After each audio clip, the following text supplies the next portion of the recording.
And it was just one of those days where you never went to the bathroom because you Yes. just, Oh, yes. Yes, I know. and you have that moment where you're like, did I actually eat today? Just end of the day, we've got an hour's worth of emails to do. So that's kind of where I was at. I got this email asking me to be a part of a group. Oh God, I can't take on another thing. Please say no. There was a really strong part of me saying, I don't think I can say no to this. And that was what I kept thinking in my mind. Like you, I do have this habit of anything that's asked of me, I will say yes to. And not only that, I will then go above and beyond. So there's a saying, for every yes you say, it means it's a no to something else. The inverse is also possible. Every time you say no, it's a yes to something else. I think it's important to take a pause before saying yes or no to anything. Where are you going to spend and focus your energies? You don't have to explain it. No is a complete sentence. Welcome to Simply Enough. This is Zachary and Elizabeth, and thanks for tuning in. If you're liking our podcast, we'd love it if you'd share with your friends and family. And then rate and review to raise our visibility and spread the message of enoughness. We love you, and remember, you are simply enough. Just as you are. Period.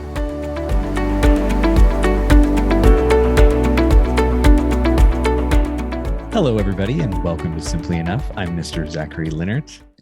And I'm Dr. Elizabeth Ignacio. If I can kick it off, Dr. Ignacio, I want to share a little story that happened the other day. I was going through one of my hard drives that has a lot of my files from my previous job. I was going through because I was looking for something specific. And in that, I found a whole host of like emails and documents and things like that.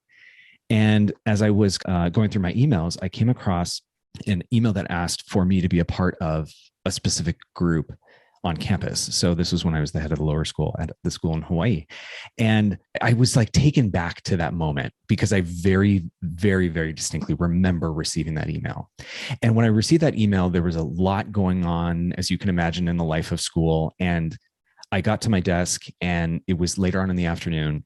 And it was just one of those days where like you never went to the bathroom, because you Yes. just, Oh, yes. Yes, I know. and you have that moment where you're like, did I actually eat today? It's just one of those days where you look and it's 5:30 and you're not really sure how it got to 5:30, but you're also exhausted. And then we get to the end of the day and we're looking at, we've got an hour's worth of emails to do. So that's kind of where I was at.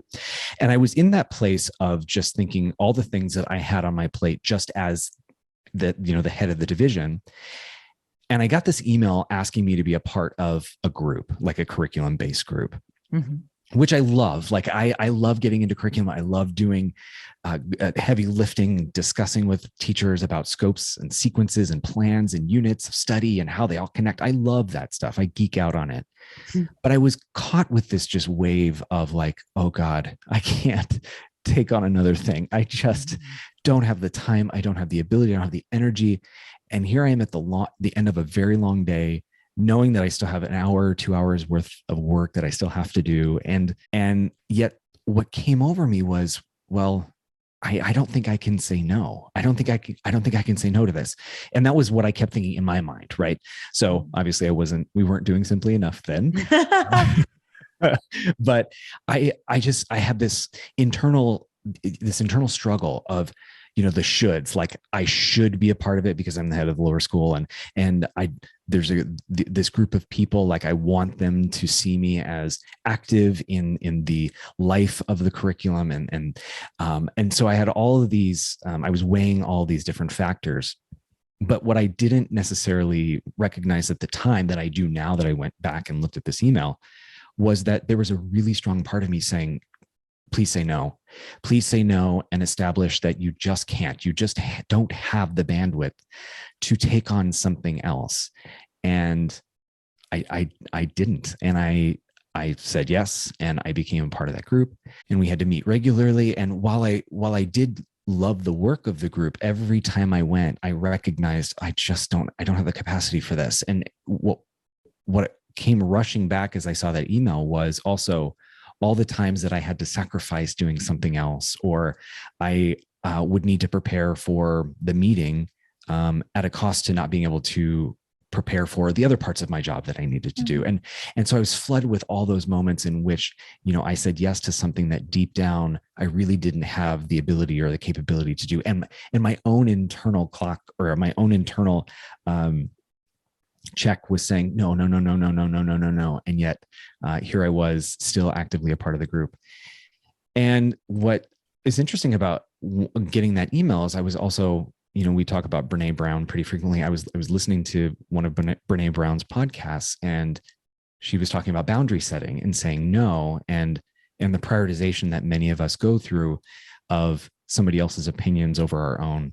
And it just seemed kind of kismet that I heard that podcast at the same time that I saw that email. And then I also experienced that rush of, please don't, not, I can't do another thing. Like, here we go again. Like, just, you've got a full plate already. Like, either clean something off the plate to make room for this, or just say no. And yet 4 years later, I see that email and recognize that I didn't say no. I didn't set up that boundary, and took on something that I really just didn't have the energy for. And then it all kind of came to a head now, 4 years later, as I see that email, and we're on the Simply Enough journey. And I couldn't help but wonder how many of us also go through similar moments like that, maybe even on a daily basis, where we're asked, or we're invited, or something comes before us. And there's that part of us that says, no, no, no, no, no, no, no, no, no. And then that part of us that, like for me, was thinking about what other people would think, or the impression that it would make if I were to do it. And then how we actually handle that decision. So there's a saying that for every yes you say, it means it's a no to something else. And I have really swallowed that the past few years, because I am recovering people pleaser, meaning, say yes. And the irony is that I'm also very much, for my own just mindset, I want to say and be open and say yes to, almost any opportunity or any possibility. So I also don't want to close myself off, right. Reflexively either. But I do, like you, have this habit, or I did have this habit, I'm very much working on it, of anything that's asked of me, I will say yes to. And not only that, I will then go above and beyond. Mm-hmm. And it dawned on me that saying that I just quoted, which is every time you say yes to something, you're saying no to something else. And that's where I take the pause before I say yes or no. And I just take a pause and even say, can I think about it? I'll get back to you. And that way I can really weigh if it's something that I want to say yes to for good reasons other than guilt, obligation, fear, people pleasing. Mm-hmm. Or even if I am initially in my visceral reaction, I want to say no, is that no also coming out of fear, mm-hmm.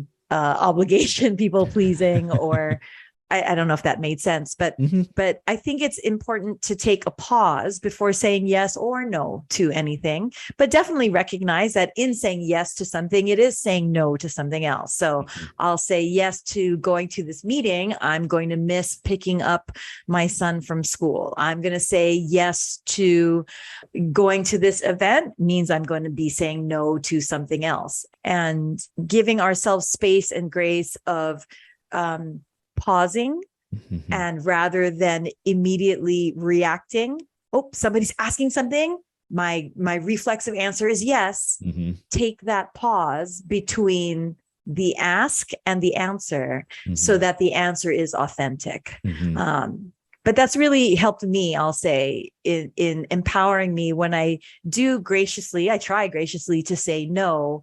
It's because I recognize that if I were to say yes, it would mean no to some other priority. And so that's where, yes, looking at and assessing one's values and priorities helps serve as a foundation of making and having a response as opposed to a reaction, mm-hmm. to yes or no. Mm-hmm. Just this past weekend, mm-hmm. I was asked, to which I immediately said yes. And the reason why I immediately said yes when I was asked and invited to do this is because I just knew from the get-go, this is something that really means something to me and juices me. And so it was an easy yes. Mm-hmm. Was it is the 50th anniversary of Title IX, now known as the Patsy T. Mink Educational Opportunities Act.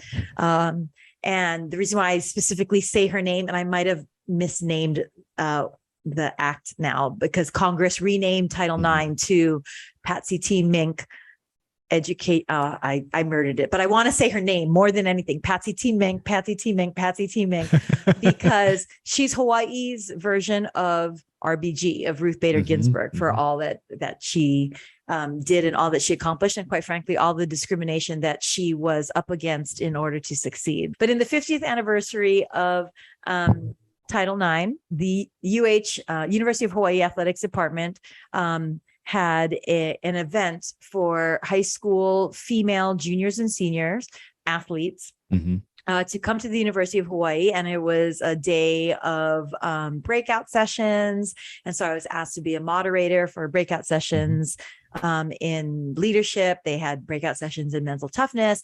And then I was very honored to be asked to then be on the keynote panel to speak to all of these high school female juniors and seniors and some coaches and teachers. And I was asked a question I often get asked.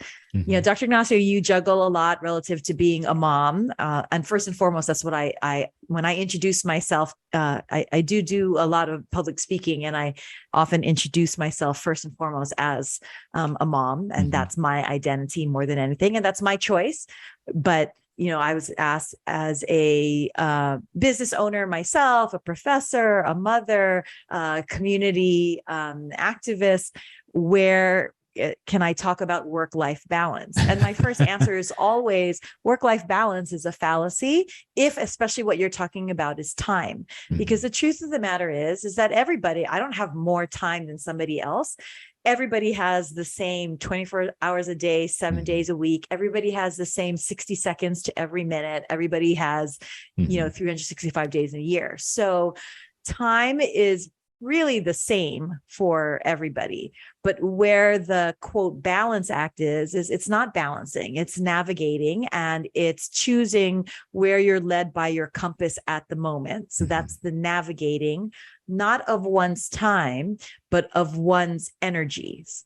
And it's about where you're going to spend and focus your energies. And that has helped me also decide what to say yes to and what to say no to, because I look at what gives me energy. It might be more time consuming. It might be physically exhausting. I don't even use the word exhaustion, but I'll use that word here. And that's all okay if I feel juiced because of it. So it gives me energy, though I might be, it's like I said, time consuming. And it does mean that I'm saying no to something else relative to time. If it is energy giving, then it is an easier yes than even something that might take less time, but is emotionally draining. At the end of a wonderful day, I love to use the word I'm spent. Meaning my energy, I've spent my energy and I've spent it the way that I want to. I don't really like to use the word I'm exhausted or I'm tired because and not everybody has to agree with me, and I'm not preaching. I'm just saying what works for me, everybody. But what works for me is when I use the words tired or exhausted, it actually makes me feel more tired and more exhausted. But if I use the word spent, I just feel like God gave me energy, God gave me gifts, God gave me talents for today, and I used them. And so I spent those wisely. I used up those resources in a good way. And another thing that I heard, and I can't remember who the artist was, but there was an artist who was talking about his elderly uncle, and his uncle was kind of talking to him also about this kind of balance and a life well spent. And he said, you don't even have to look at it as wins and losses. It's about, again, your energy. He said, at the end of the day, you could seemingly have a win, you did this and that was quote successful, and you did that and accomplished that and that was successful. But at the end of the day, though you look like you had all of these wins amassed in the day, those could be other people's wins, meaning you did something for somebody else, and that was, but it was energy depleting for you. You said yes to this committee, and that committee was very successful, but it wasn't something in that moment that pulled you and energized you and was, truth be told, worth it to you at that time. It doesn't mean that it's not a worthy cause. And you can agree to the fact that it is a worthy cause and a worthy piece of work, a worthy group, but that doesn't necessarily mean that it is worth your energy for the energy that you have. So you can wish a win on them, but it doesn't have to be your win, because actually it's a loss to you of your energy and of your flow. Versus you can also commit to something and it is in the eyes of others unsuccessful, but if in some way it juiced you, it's still worth it. It's still a win because it's your win. This Simply Enough podcast, if we have 5 listeners, I would, and thank you that we don't, everybody, and thank you for tuning in. But you and I have talked about this throughout the journey, and even when we first said ready, aim, fire, is that okay? It's still a win for us to just do it because it means that much to us. Right. So there's discerning, truly. It's not even deciding. There's a discernment process of what are we saying yes to and what are we saying no to? And when we say no to something, this is very much a woman thing too, I'll say, you don't have to explain it. No is a complete sentence. I mean, no can sometimes be a bit rude. So you can elaborate a little bit, but it doesn't have to be that you have to make excuses or justify your no. You can be kind with your no and say, what you're doing is such a worthy cause, and I, wish you all the best, but I'm unable to, so I'll have to say no at this point. But for the most part, no is a complete sentence. I have so many thoughts. So the first thought is, you often on the podcast remind us to check in with ourselves. So in a previous episode, when a decision is made for you, one of the strategies that you helped us identify is that it's an opportunity to check in with yourself. And if our work on Simply Enough is truly about ourselves and us, what you're saying is take that moment, take that breath. You get that email, you get that request, and before you feel like you have to answer, before you even answer, just pause and check in with yourself. So just that strategy alone, I am forever grateful for, because it just keeps coming back to this message at Simply Enough, which is really about knowing yourself and being authentic to who you are. And so I don't think I didn't respond to that email right away because I had so many other things, but I didn't even take that moment to be like, okay, how do I feel about this? What is thinking about my energies and where I would want to spend my energies and where I might feel juiced? I didn't even do that. And so just thank you for that right off the bat. A lot of people look at their calendar to see if they have the time for it. And that's what I'm trying to say is it's not just like, where can I fit these meetings in? Yes, I have we say here in Hawaii, a puka, a slot in my calendar. Can I fit this time wise? No. Pause and say, do I have the energy for this? Yeah. I love that. At the school that I was working at, the first grade talk about bucket filling. Kindergarten and first grade talk about bucket filling and how we can fill each other's buckets. And in a way, that bucket is a metaphorical representation of your energy. And I think about how even with children, we can help them see that there is, I don't want to say a finite, but there is an amount by which they can then figure out how they replenish or deplete. And I don't mean deplete as in lose. I mean deplete as in actually like give off or give out to. So, so it made me think of that. And then I also wonder, the quote that you shared, if you could say it again, about a yes and a no. A yes. For every yes you say is a no to something else. Is it possible to think about the inverse as also possible? Every time you say no, it's a yes to something else. Absolutely. even if it's a yes to nothing on the calendar. Exactly. And if that's what you need, then you are saying no, because you're saying yes to a time of recuperation, rejuvenation, renewal. Mm-hmm. It doesn't have to be, I'm saying no so that I can say yes to doing this, this, and this on my to-do list. It's what is filling or depleting my bucket, my energy bank account. Yeah. Why I ask that is because we also talk about reframing, and for me, that helps me reframe a no, which I'm still a work in progress in this. And the idea of saying no to something may come with a whole host of meanings that I've placed on it. But if I can just reframe it and think of it as a potential yes to other things as well, then I can see myself leaning into saying no if it's a place where I don't want to expend my energy, because I also see it as I'm saying yes to other areas in which I will, share my energy or my gifts and talents or whatnot. So even that, so I'm just thrilled about these two things: the pause, the check in with yourself, and the opportunity to reframe a no into a yes for something else. And then the last thing I'll say is I giggled a little bit because when you were talking about how it's not about necessarily time, it's about energy. I love to bake. I do. It fills me up. I get so energized. And I was thinking back to the episode, just where I just smashed that red velvet cake and there's the cake anger episode. The anger episode. Yeah. And many would say that was quote unquote a failure because I didn't actually deliver the cake that I had planned. Right. But I was still juiced by it. Like that was not energy that I felt was lost. Like I was physically and mentally spent at the end of that night because I had, clean up everything. But I didn't quite understand why I didn't see it necessarily as quote unquote a failure, because that was energy that juiced me. It energized me. And often when we would celebrate birthdays in the office and whoever was planning the birthday for somebody else, they were supposed to provide dessert. Whenever it was my turn, I wanted to make the dessert. And my office staff, who are just wonderful and thoughtful, they're like, no, we'll take care of dessert. You've got too much to do.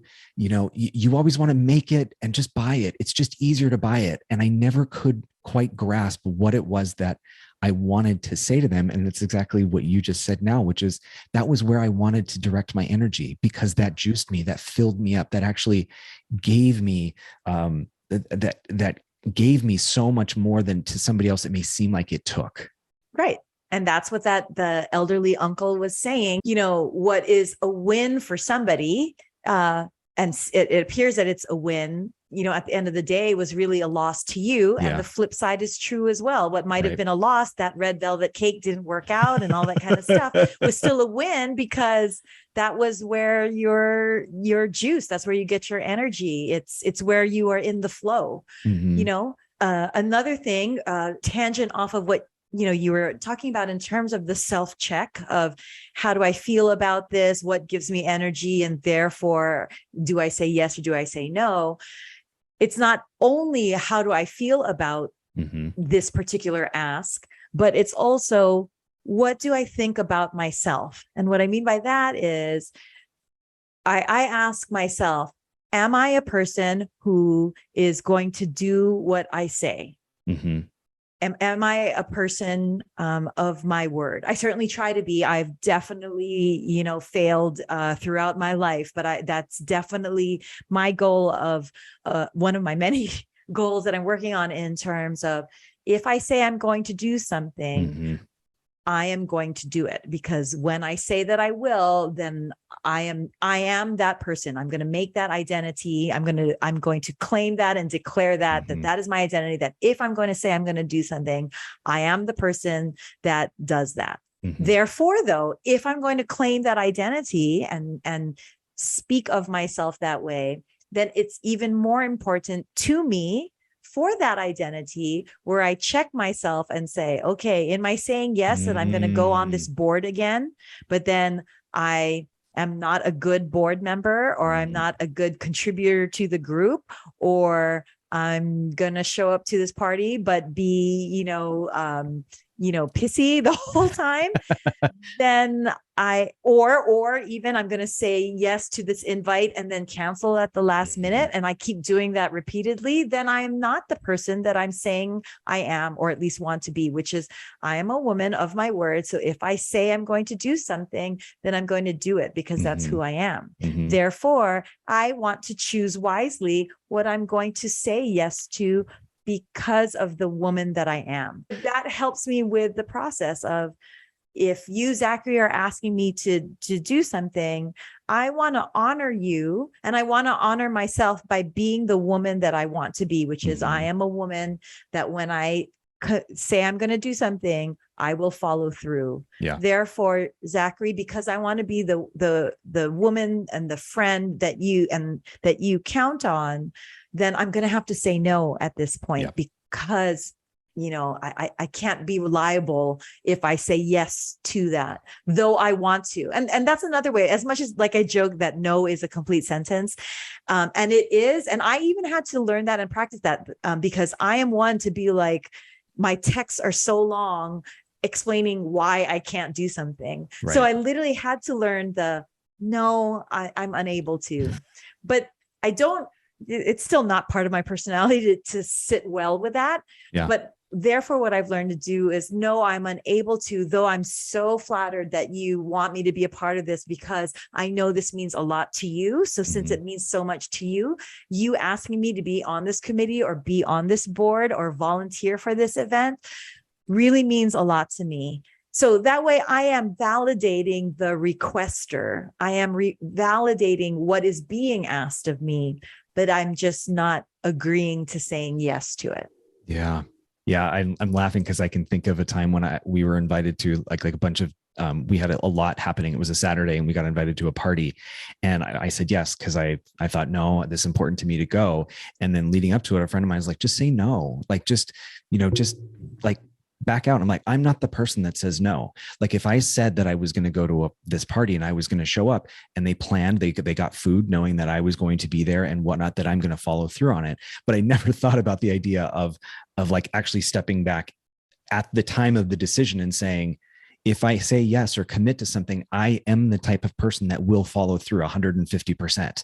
And that can factor into my my pause and check in with myself. So I hadn't even thought about that also. So yeah, 100%. Literally, a pause of where are my energies? So that's the self-check of where do I want to devote my energies? And then also, what kind of woman do I want to be? If I'm a woman that one is able to rely on, then that means that I show up to my commitments. I do what I say, but therefore I better be honest and reliable if I say yes to something or if I commit to something.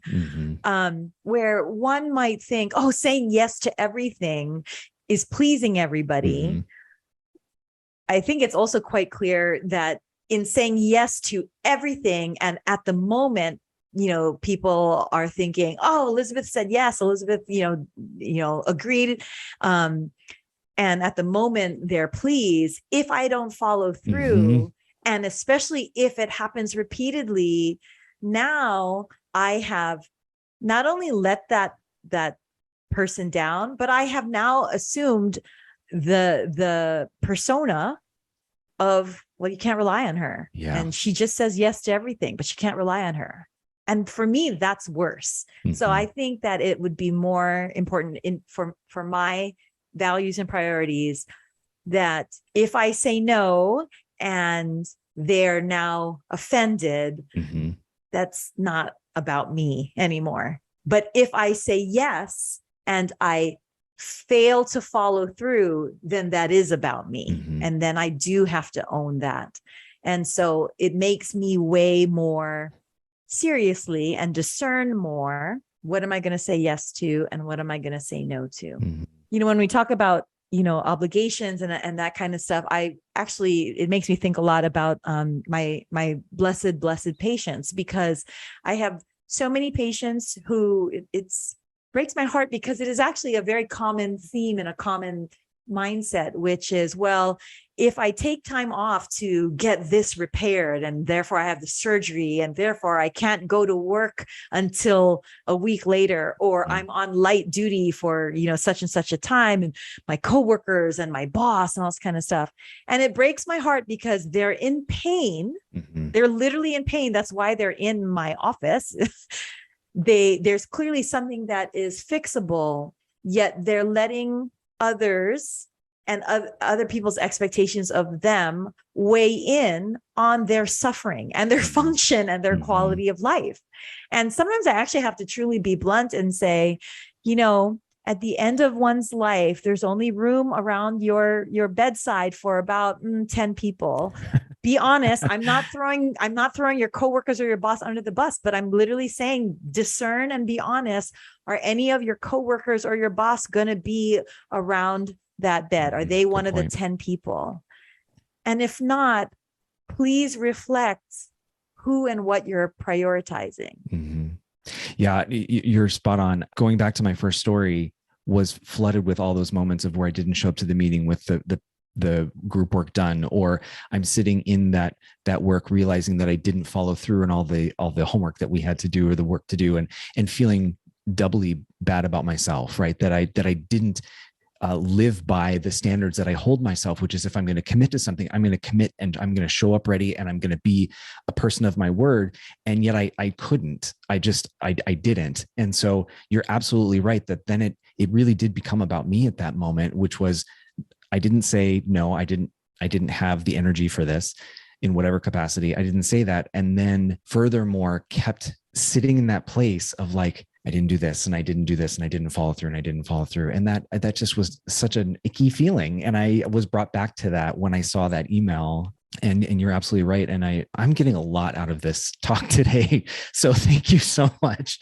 I think our answer back to the whole calendar thing is, even when we empower ourselves to say no, rarely, or at least for me, it used to be rare, but it used to be, oh, I'm so sorry, I don't have the time for it. When you say something like that, you open yourself up to somebody claiming your calendar and saying, yeah, okay, well then we can move the meeting. So when you do have time, yes. And now you're hosed because now what are you such a good say, point. Right? And so that's why it's not so much the time. And that's why I weigh now, do I have the time for this? No, that's not my question I ask when I discern anymore. It's, do I have the energy for this? I want to give space and grace to working parents. This is relative to a very specific study. And it was a study called Ask the Children. And I think it was in the early 80s. And they surveyed over 1,000 kids. I think it was like 7th and 8th grade, so kids of an age where they were at a point where they are aware or in touch with their needs, if you will, especially when it comes to parents. So this study called Ask the Children, that was flunky. Sorry.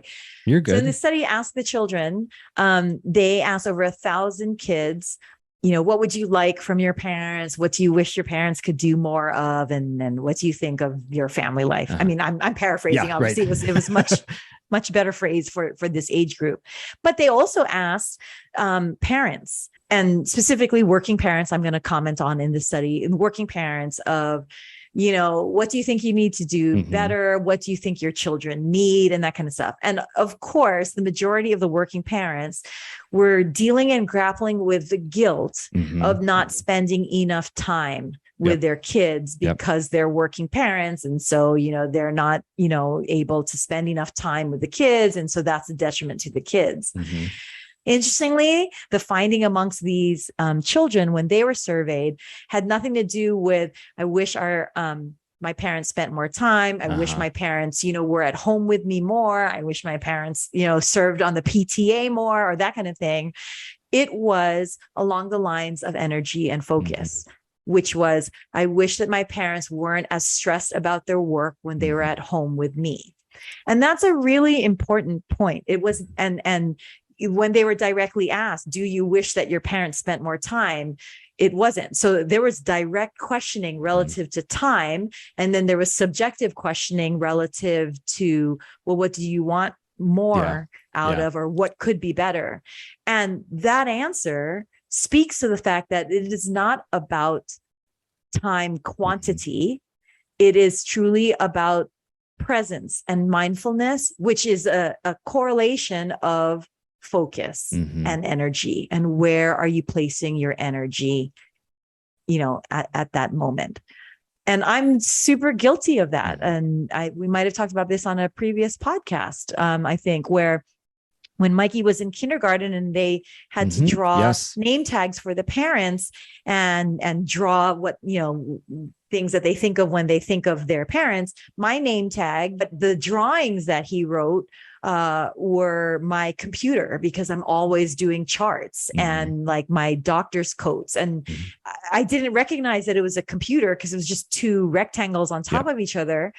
But he said, "Oh, that's your computer because you're always doing charts." And I nearly cried because I thought to myself, yeah, but I'm doing charts in the room. Like I bring my work home with me so that I can be in the room with him. But yes, I'm clacking away at the keyboard. And that really spoke volumes to me. And then also a follow-up was when we went to Disney World, which I know we've talked about, where we were in the pool. And again, he was 5 or 6 years old. And he said, "Mommy, I'm so glad that you're not doing charts." And I'm like, oh my gosh, this is what my son is thinking of me, even though here I'm thinking, see, I'm bringing my computer home so that I can sit in the room with him. And while he's watching, I don't know, Barney, I'm here in the room with him and can every now and then look up and comment on Barney and then go right back to my computer. That looked like I was spending time with him, but my energy and my focus was not with him. So breathing the same air and sharing the same space looks like spending time, but that's not spending energy and that's not spending focus. And so that Ask the Children study that I read and learned about was really liberating, where even if, parents that are stay-at-home dads and stay-at-home moms, and that is such hard work. You need to go take a break, and it's not about like purely the employed versus those that work from home. It's literally the choices of where you're going to focus your energy. Liberate yourself if you recognize, I need to go take this coffee break, or I need to do this so that I can be that much more present and mindful, because now I can focus my energy. That is where your kids are better served in choosing that way. I imagine you're better served too. Absolutely. I would think, right? Like we talk about all the time in multiple podcast episodes, now you filled your cup so that you're overflowing to others, as opposed to emptying out and depleting all of your resources. So you have nothing left to give and you're on fumes. Thank you for putting that out there and sharing that study, because I, as an educator and as a teacher, often heard parents speak about how they just didn't know, right? They were struggling with getting kids to and from practices and rehearsals and games and things, and then needing to do their own work. And by just shifting us into thinking away from time and into energy, and then sharing that study so that parents hear from their children, from the responses of children, what the children want. And then also putting it in the context of how we can best serve ourselves and show up authentically as ourselves, to check in with ourselves. This for just a moment of checking my email has blossomed into, I think, a number of takeaways that many of us can walk away with from a work situation where maybe we feel overcommitted at work, to even at home, and our identity as parents, and how we live by that identity, and then struggle with how can we can stay focused and be present for our children, because that's what we want, that's what we want to do. And it's always a journey. I'm so sorry, but I mean, everything in life is a journey, and that's why I use navigating one's life as opposed to work-life balance, because work-life balance makes it seem like the two things are totally separate, whereas there can totally be an integration. It's just that with that integration, there are different times where you steer left to focus your energy I don't know ship terminology. Was it starboard and whatever? But aft and bow and but and the wrong it's a person to balance. ask It's to. all integrated, right? It's all balanced. It's all integrated. It's not either or where it's Right. one way is work and the other is life. Work Mhm. is a part of life. Family is also a part of life, and friends are a part of life, and hobbies Yes. are a part of life. Yes. So Yes. it's just, where are we going to focus our energy? Where are we going to point the ship at this point, Mhm. navigating our whole life balance? Mhm. Well, I thank you because you are on my journey, and to have you right now give me these takeaways, I feel more energized, and I look forward to the end of my day feeling spent, and also Spent. thinking about when I use the word tired or exhausted, and what I'm actually saying, and then what happens when I say those words to myself. And maybe I'm just going to think about it in terms of expending energy, and also moving away from time. Yes. And so to have this a part of my journey as I navigate through life, I'm just grateful to have the podcast and to have you as a part of it. So as always, thank you. And thank you. And thank you to our listeners and viewers. Love you. Choose your energies. And remember, always, you are simply enough. Just as you are. Period. Period. Love you. Bye. Love you.